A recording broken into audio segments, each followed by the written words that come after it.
All right, so hello everyone, and I'm going to get into explaining auras. So, this is you, okay?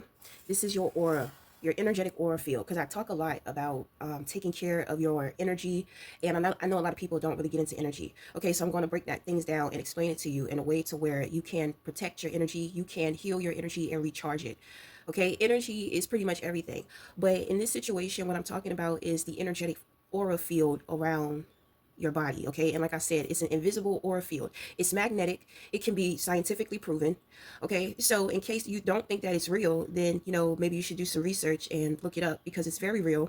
A lot of individuals with the gift of Reiki, they have a very big responsibility with knowing the ins and outs, especially of their own energy, how to recharge their energy, how to preserve their energy, how to protect their energy.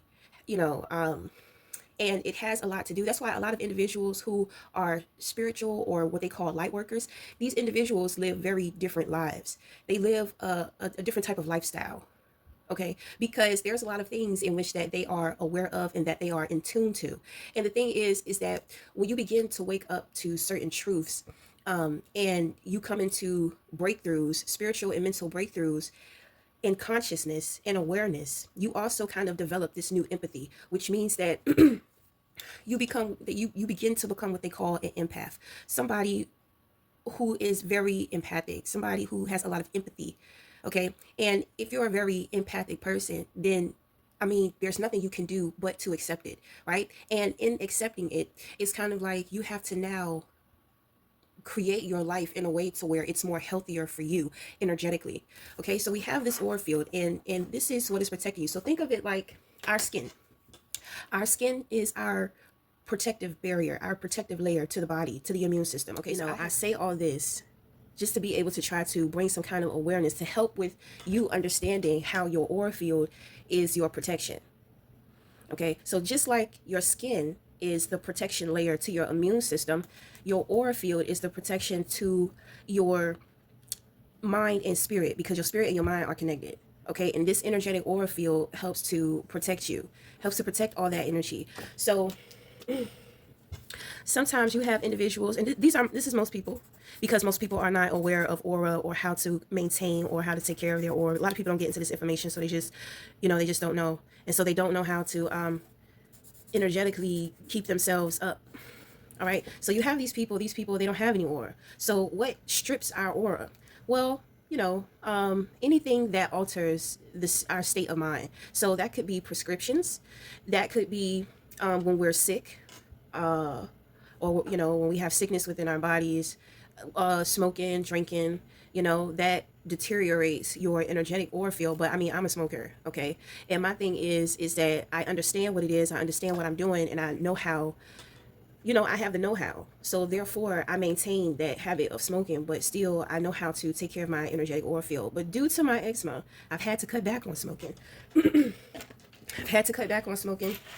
Okay, so, in protecting and recharging my aura, there's not too much work in which that I have to do. Okay, because the thing is that, for one, the neurotransmitters inside of the brain are being stripped. It's very important that we maintain these neurotransmitters within our brain, because this is what keeps the brain from becoming chemically imbalanced, is what they say, right? So for individuals, if you smoke a lot, if you drink a lot, and when I say smoke, I'm talking about marijuana, even when it comes to cigarettes, but more so of marijuana, because marijuana alters the state. It is what you somewhat call like an influence, but me, more so, I consider it to be a portal, an opening. I'm going to get into explaining that a little later. Okay, so whenever we do these things, what's happening is that we are creating density within our energetic aura field, and it becomes dissipated, right? It becomes dissipated, and you find yourself out here without any type of energetic protection. Okay, now making you subjective and vulnerable to the influence of other individuals. Okay, and this is what you call an open spiritual vessel. When you don't have anything in which that is protecting you spiritually, because your spiritual health is just like your mental health, it's just like your hygienic health. It's something in which that you need to work on every day. The advice in which that I give people through my spiritual work is that I tell them you need to be spending at least an hour a day to yourself. You know, some days it can be in the house, but when you're intentionally trying to create some type of healing for yourself, then you need to be amongst nature. You need to be in nature.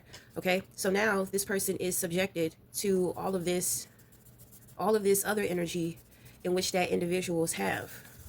And you see, when we are unaware of energy and how it works and all this type of stuff, you know, with understanding ourselves more as a spiritual being, then it's kind of like, you know, you're very subjective to a lot of the lower vibrational behaviors of human beings.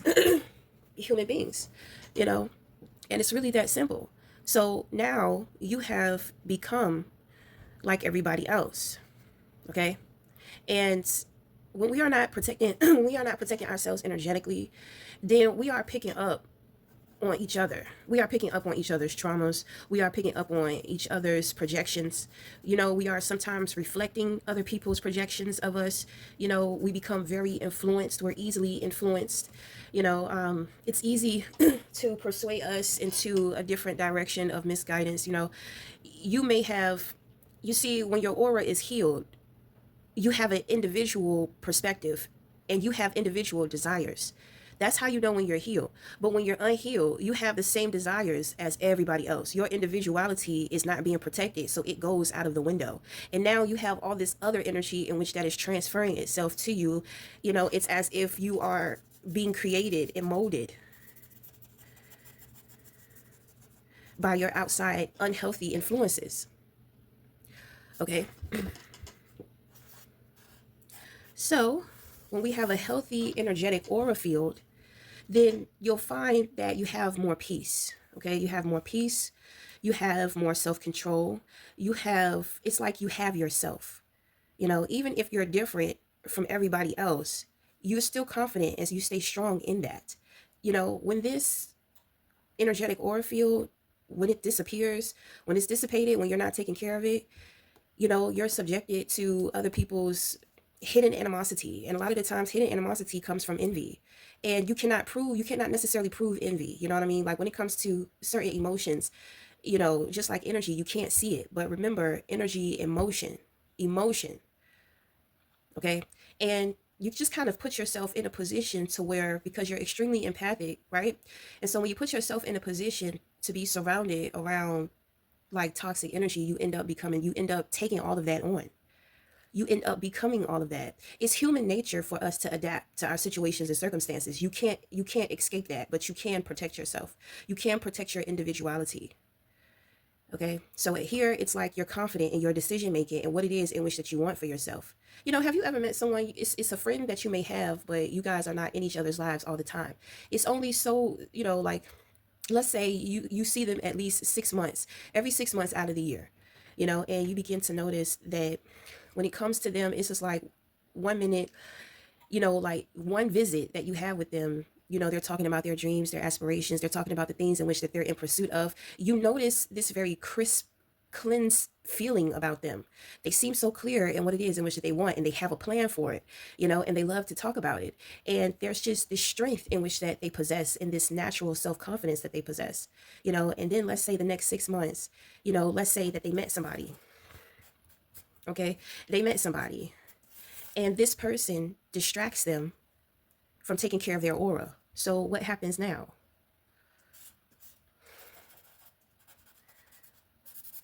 Now their desires are not the same. Now they're being influenced by somebody else's desires, by the way in which that somebody else is moving within their life. You know, now their goals are not theirs. Now they don't even have the self-confidence anymore because they're looking for the validation from whoever it is in which that they're influenced by. Okay, so you know, I just kind of wanted to come through and share a little bit of that with you, so that individuals can understand, because your energetic aura field, you know, it has a lot to do with protecting your crown, right? Your crown is that aspect of you that keeps you connected to life, that keeps you connected to the enlightened being in which that you are. It keeps you connected, but it does not keep you open, if you understand what I'm saying. So when I talk about energetic boundaries, this is what I'm talking about. Energetic boundaries. Your energy is yours, and in this bubble, your energy is protected. And only you can dictate and control who comes in, what you allow in, and what you don't allow in. Right? So it's kind of like the skin. right? When I was talking about the skin, there are certain products in which that I can use and certain products that I can't use. So we're just gonna wrap it up there. But until the next time, we'll talk again. Thank you.